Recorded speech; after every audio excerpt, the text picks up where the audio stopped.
Hürmetli kitap anlıqçılar, huzurunlarda Jallat Xenim namlıq tarihi romanның davamı. 4.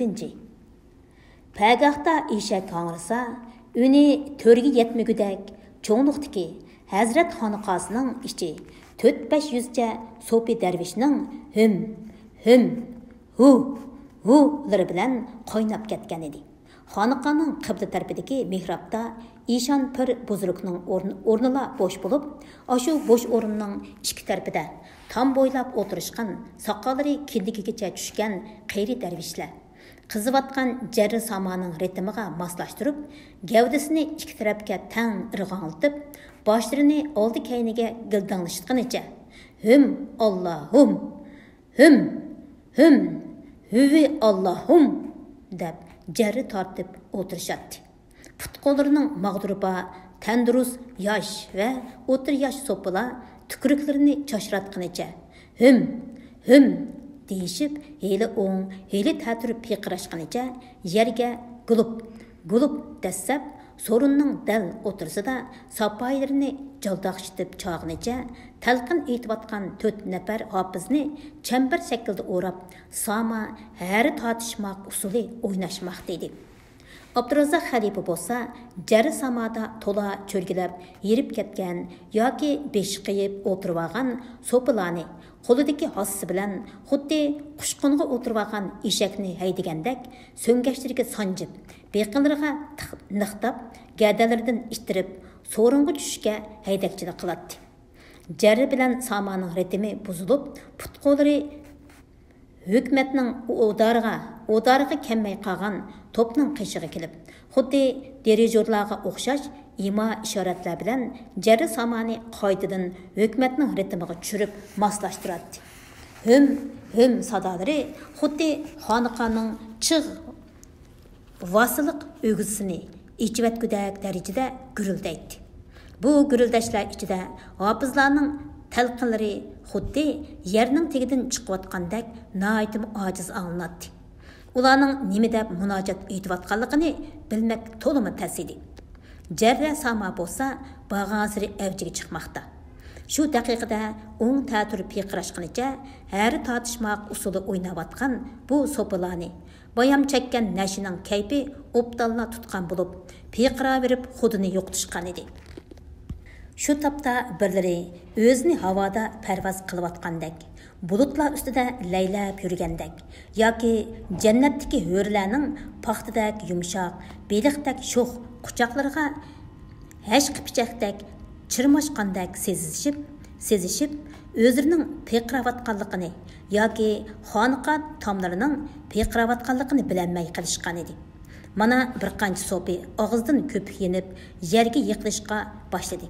Birdamdala xuddi ujmi to'kilgandek yiqilishga boshlagan bu so'pilarni sorundan chatga tortib ochiqib ulguramayotganligini ko'rgan Abdurazaq Xalifa "Avvu!" deb nari tortdi. Bu sorunda texichilar piqirayotgan jarri samochilarga to'xtashga berilgan buyruq edi. Abdurazaq Xalifa bir qancha qitim nari tatqandan keyin xudini yo'qotish darajasiga texi yetmagan bir qism so'pilar to'xtab shaqqida sorundan chiqishdi. Ammo xudini yo'qotib yoki o'zining va yoki xoniqa temining piqirayotganligini bilolmagudak darajaga yetgan bir qism so'pilar bo'lsa, har bir nafas ilishida bir qitimdan hum deb bir izida cho'rgilab, jarri samodan to'xtamayotdi. Abdurazaq Xalifa bularnimi ostini shiltib yurib, ming bir jafoda aran to'xtatdi. Jarri samo tinjigandan keyin boyatdan beri ovozini bo'ldigicha qo'yib berib, hukmat o'qib, uni bo'g'ilib qolgan hofizlarning o'rniga boshqa hofizlar almashdida, sorunning o'tirisiga kelib o'tirib, yurakni ezgudak, mo'ngliq ovozda hukmat o'qishga boshladi. Işıq dəftəri sığmaz dostlar dərgahığa, cümlə aşıq yığılıb barğayığa, yetti dəvzəq taqət qınmaz bir ahiğa, hər nə qısan aşıq qılğıl pərverdigar. Işıq dərdini tələb qıldım dərmanı yox, Işıq yolida can bergenning armoni yo'q. Bu yollarda can vermese imkanı yok. Her ne kılsan aşık kılgıl perverdigar. Işık bazarı, ulug' bazar, soda haram. Aşıqlarga senden özge gavga haram. Işık yoluga kirgenlerge dünya haram. Her ne kılsan aşık kılgıl perverdigar. Bu klassik şair Ahmet Yasavi'nin şiiri deb izohat berilibdi. Hem vahime, hem mung hasrat aralashgan bu talqin sadolari anglag'uvchilarning yurak bag'rini ezib, ixtiyorsiz holda bilib bilmay o'tkazgan gunohiga birlarini gunoh kabirlarini eslashga, tavba qilishga, gunohidan poklanish uchun ishonga qo'l berib, suluk kirishga majburlaydi.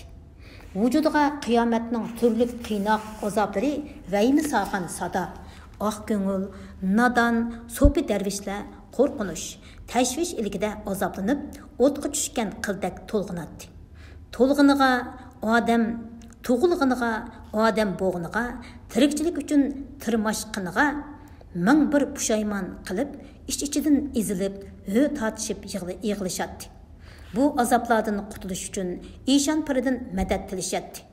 İnsanlık g'ururi, erkeklik jasorati, odamiylik еңі payxon bo'lgan bu so'pi darvishlar shu daqiqada o'zlarining Alloh taolo dunyodagi barcha maxluqotning eng aqllisi, azizi, kattasi, mo'rivatligi qilib yaratgan suyumlik inson ekanligini butunlay esidan chiqarib qo'yishgan edi.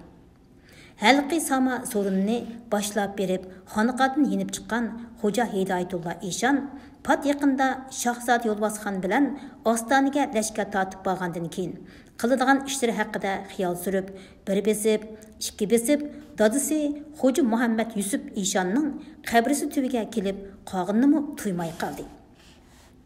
Kichikdan bir eg'iz uydak yasalgan Hazrat Gumbizi. Bu Hazrat Gumbizi deganga mundaq izohat beribdi. Hazrat Gumbizi Hidoyatullo Eshonning dadisi dafn qilingan bu yer dastlabda Hazrat Gumbizi, keyincha Hazrat Mazri Sar Mazar deb atiladigan bo'lgan debdi. Hazrat Gumbizi kecha qorong'usida ancha ko'zga chiliqmaydi. Hidoyatullo Eshon gumbazning yog'och panjirlik eshigini ichib, ichiga kirdida, joynamoz o'rnida o'shga qo'y terisi silingan 3 poylik qabrining tubida yukindi. Peshonasini qabriga tekkizib turib, o'ksib yig'layapti. Shu topda dadisi Xo'ja Muhammad Yusuf Eshonning vaqtsiz o'limi uning yuragidagi qisosxo'rlik o'tini lavullatmoqda edi. U har qitim mayli xushal bo'lsin, mayli xafaliq tarsin, suduk tavirtish ishlari mayli o'ng'i tarsin, mayli o'ngsizlikqa uchrasin, udul dadisining qabri beshiga keladi-da, yolg'iz o'tirib tunni tongga ulaydi. Yangidan yangi planlarni, har xil quvliq shumliqlarni dadisining qabrisini quchoqlab turib tuzatdi. Dadisi bilan xiyoliy mo'nishadi. O'y xiyollarini deydi va ko'ngliga pukkan maqsadlari uchun maslahat so'raydi. Dadisining ishqiya sulkini tarqitish yo'lida ilib borgan jaboliq riyozatlarini eslaydi. Bu yerda o'ziga yangi ishonch, g'ayrat, shijoat topadi. Shu topda u buningdan 20 yil burun dadisini qoza sharbatini ichishga ilib borgan Ostona safarini xiyoldan o'tkazib edi. Ichi ochiq bo'lib ketdi. Vujudiga bir hassa zahar yig'ildi. 5. Milodiya 1646-yili kash kuz. Qashqar shahrining kunchiqish tarafiga joylashgan Yog'dudagi Xo'ja Muhammad Yusuf Eshonning xonaqasi yuzlagan so'pi darvishlar bilan to'lib ketgan edi. Bu Yandu degan gap hozir bu ya Hazrat deb atiladi deydi. Chash soqollarini bo'ldigicha qo'yib o'tishgan jul jandilik bu darvishlar xonaqa saynasidagi eski kigiz bo'rilarning ustida va xonaqa tomlariga yo'linib o'tirib, optob sing'ash, so'ngash eg'iz monlarini kartilitib qashlab, qo'yinlaridan ishtonlarining eg'ilaridan pitlarni beqishib, Neriroqda qaynayotgan doshning tezroq pishishini kutib, ta'magarlik bilan o'tirishadi. Yana kimlardir Hazrati Mazar podshohi pir buzruk Xo'ja Muhammad Yusuf Ishonning cheksiz mehr shafqatlari, ajoyib kashfu karomatlari haqida og'izdan ko'pik choshirtib so'zlayotadi. Ularning shu topda kash kuzning jondan o'tadigan sovuqida oftob sinib, pitbiqib o'tirishlarmi, kunda 3 vaqt qaynayotgan doshqa talmurib, emgak qilmay qornini beqishtirmi, shu pir buzrukning cheksiz shafqat inoyatlarining jumlasidan edi albatta. Xo'ja Muhammad Yusuf Ishon bo'lsa, shu topda bahordak illib ketgan yasida xutbaxonasida, o'rik o'tinning cho'g'ida yal issiq chiqirib turgan chuyun sandalga yepilgan yotqanqa putini tiqqanicha, yilin yaktiki bilalla pay yostiqqa yulanganicha o'tiradi. 13-14 yoshli xizmatkor so'pichoq yumron mushtumlari bilan Ishonning gajgisiga yengil mushlavatadi. Shu asnoda Abdurazzoq xalifa yengil qadam bilan kirib keldida Ishonga egilib turib salom berdi. Assalomu alaykum, Hazrati Fayzul Anvar pirim. Bu yerga mundaq izohat berilibdi. Fayzul Anvar degan so'z bu-mu Xo'ja Muhammad Yusuf Ishonning unvonlarining biri bo'lib, butkul jahonga fayzi choshquchi degan ma'noda deydi. Xo'ja Muhammad Yusuf Ishon salomga javoban labbay deginicha asta qamirildi-da, pay yostiqning semiz gavdasini ko'tarib tiklandi. Pay yostiqdan semiz gavdasini ko'tarib tiklandi va nemish deganda qilib topsida qo'l bog'lab turgan xalifaga qaradi. Ne'matlik Ishon pirimga ma'lum bo'lg'ay. Ostonadagi yoranlardan xabar keldi. Ishoqiyachi qora musulmonlarning pir buzruki Xo'ja Shodi degan murtad o'libdi. Nima? Xo'ja Shodi o'libdi?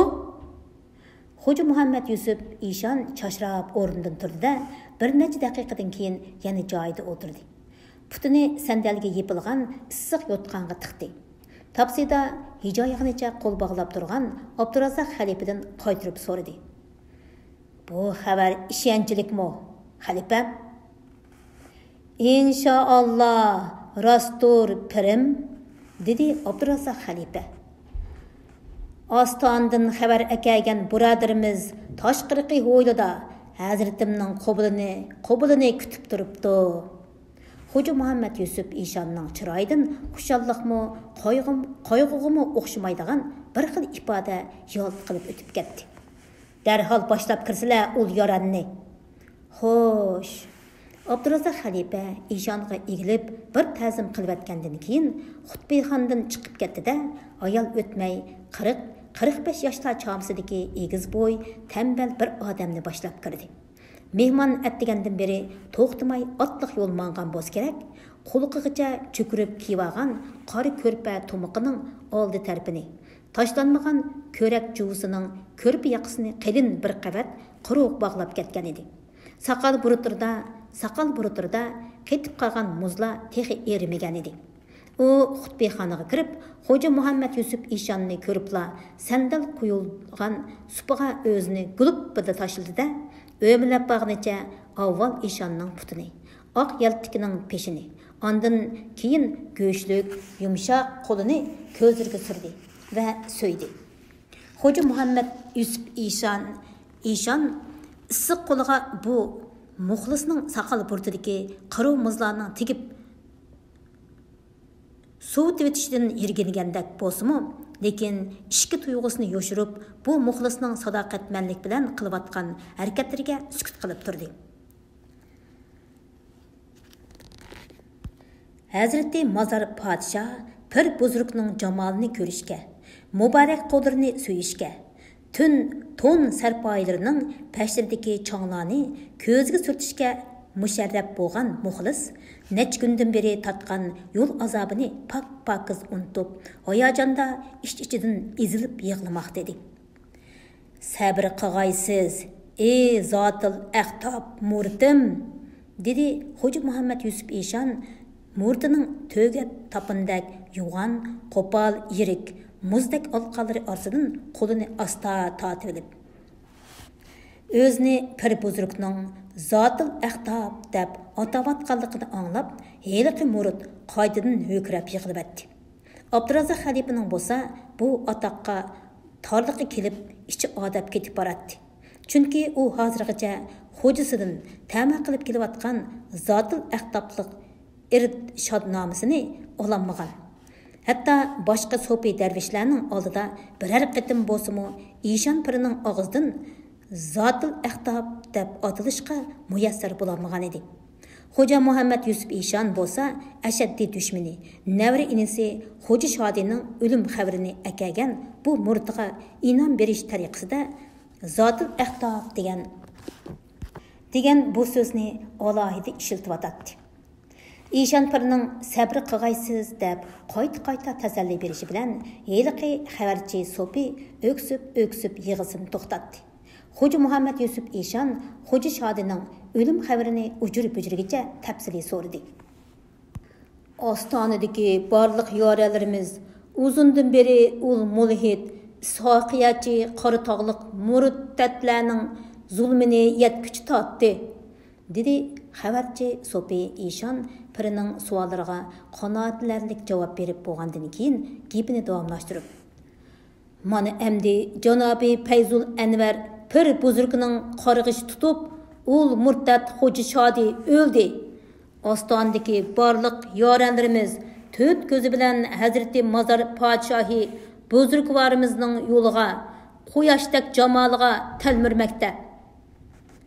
Eshon pirimiz tezrak ostonaga hijr qilib Dahri Sultan Abdullah Xon va uning amirlarini ostondagi texchilar sülükki kirmagan ozg'unlarni sülükki da'vat qilib, barliq murid yoranlarni azob sitamlardan xalos qilg'ay.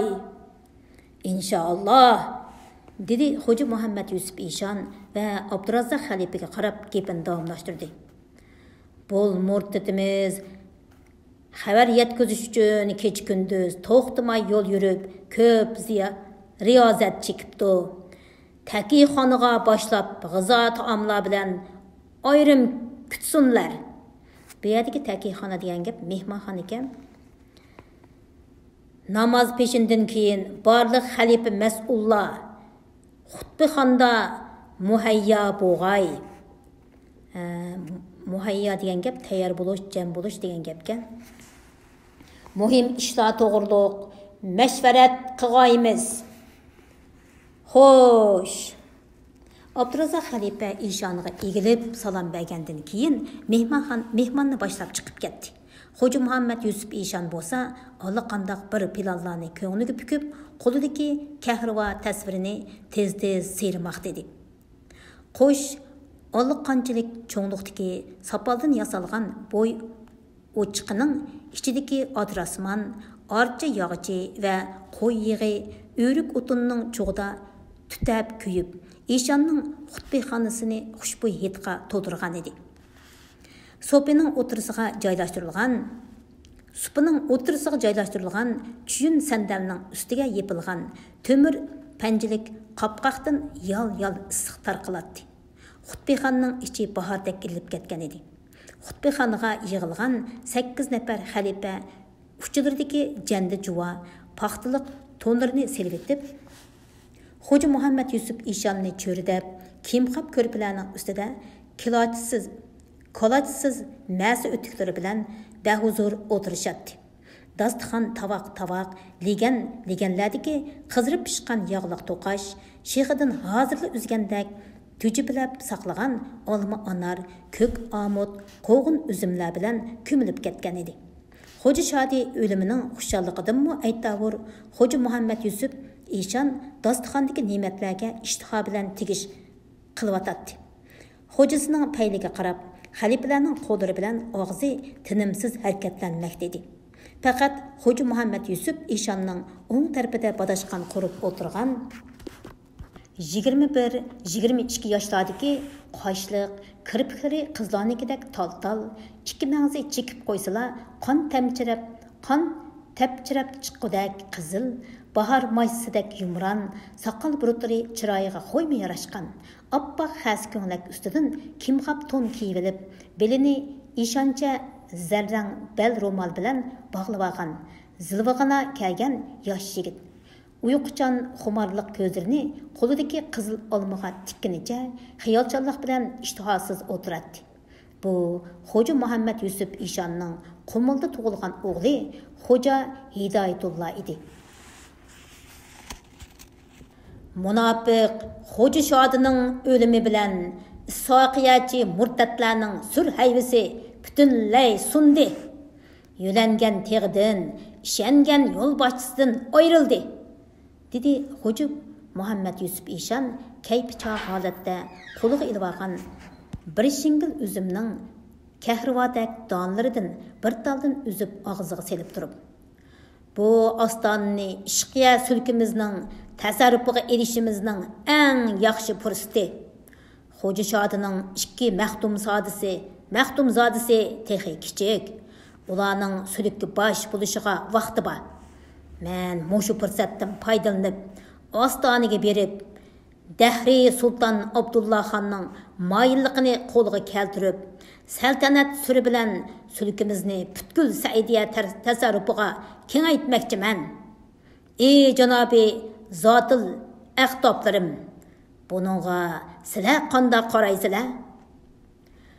Maşaallah, dedi Abdurazzoq xalifa xushamat qo'yliq bilan hejib. Og'izdagi luqmani chalı çaynap yalmağınıca. Hazreti Mazar Padişah Pirimning sözleri, Hazreti İmam Azam rahmetullah alayhimning sözleridan bisharatdir.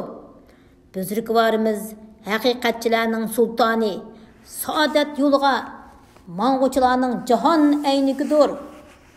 Munofiq isoqiyachi murtatlar Dahri Sultan Abdullah Xonni hili nayranglari bilan ozdirib, o'z sulkiga kirgizilib, aql ko'zlarini itvanmagan bo'lsa, u Dahri Xon allaburun ne'matlik pirimizga qo'l berib murid bo'lgan, saodatman ishqiya sulkimizga irodat qilgan Fayzulla Anvar buzrukimizni o'rniga taklif qilib opirib, murtad Xoja Şadıning o'rniga davlat ustozi deb jakolgan bo'lar edi. Elmo ham kechikib bo'lsa-mu, Saidiya tasarrufining burjida saodatman ishqiya sulkimizning yulduzlari chaqnaydigan payt yetib kelgan o'xshaydi. Shunda qisila pirim, ostoniga darhol hijrat qisila. Dahri sultonni sulkimizga da'vat qilib, ozg'un soqiyachi ag'yorlarimizning qora yuraklarini dog'lab jazolasizlar. Boshqa xalifalarmi og'ziga tegmay so'zlashga boshladi. Shunda qisila pirim, ostoniga berib, ahli tariqatning binosini qayta qursalar.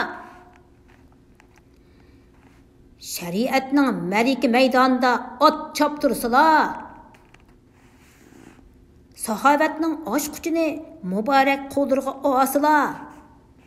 Da jaholatning qulupini ochsalar. Kashfiyu karomatlari bilan ul g'animlarni hayratga qoldirsalar. Adlu adolatning xolis shamshiri pirim, avliyo anbiyolarning eng ulug'i peshvosi pirim, shariatning, tariqatning, haqiqatning, ummatlarning shohi toji pirim. İşlar uncha oson yurishmasmikin deymana? Ey padari buzruk, deb so'z oldi boyatdan beri boshqa xalifalarning dodisini daydayga silishlariga jimjit quloq solib o'tirgan Xoja Hidayetullah dodisiga qarab. Bundaq deyishlarining boisi nimikin, ey farzand? Bu yerdagi boisi degan gap, sababi degan gapkan. So'rdi Xoja Muhammed Yusuf İşan bir oz qapqini turib. Chunki xalifalarning madhiyalaridan mast bo'lgan İşanning qulqiga o'g'lining bu so'zlari ha deganda yoqmayotdi. Boisi shulkim padarim, dedi Xoja Hidayetullah beshini sal egib. Ostona uzundan beri isoqiyachi qari musulmonlarning suluk tasarrufida bo'lib keldi. Gerçi Xo'ja Shodining o'limi bilan ular cho'ng bir turikidan ayrilgan bo'lsa-mu, lekin ularning o'z suluki xo'jasi uchun jinnimi oymaydigan xalifa suluk mas'ullari bor. Ular o'z suluk tasavvurini qo'g'dash uchun har qanday ishdan yonmaydi. Uningdan boshqa Dahri Sultan Abdullah xonning orda əmirlərinin təngdən to'lis degudək Isoqiya sülkünün sadaqatmən muritleridir. Muşularni hesabqa olganda muhtaram padaru buzurgning Ostoniga oldirab hijrat qilmaqi to'limi yengillik bo'lib qolmasmi? Navoda biror kelishmaslik yuz berib buzurgvar padarimga xiyim xatar yetib qolsa, piqir ojiz farzandlari shundoqla butkul ishqiya sülkidagi murid murshid yoranlar ömürlük dağu həsrət qoladigan iş bo'lib qolmasin deymana. Ortiqcha g'am yeb ketmang, ey aziz farzand, dedi Xo'ja Muhammad Yusuf Eshon.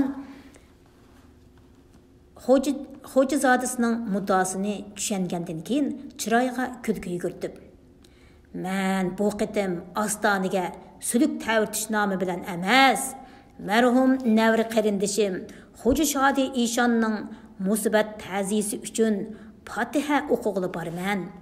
Mushundaq nom bilan Ostoniga borsam, bir nanchidan u isoqiyachi murtatlar zinhor gumonda bo'lmaydi. Ikkinchidan behudlashib o'z g'ami bilan bo'ladi. Uchinchidan Dahri Sultan Abdullah xon bilan ko'rishib, xonni ahli ishqiya sulkimizga da'vat qilishimga fursat chiqdi. Navoda ko'nglimga pukkan muddaoyim to'liq amalga eshib qolsa, Xo'ja Shodining 2 maxdum zodisini tarbiyamga elib, bosh panoh bo'laman deb, pam bilan Qashqarga qaytirib kelib, yo'limizni to'sib turgan yilonning tuxumini biraqli qurtib tashlayman. Ori, ayni muddao Hasanat!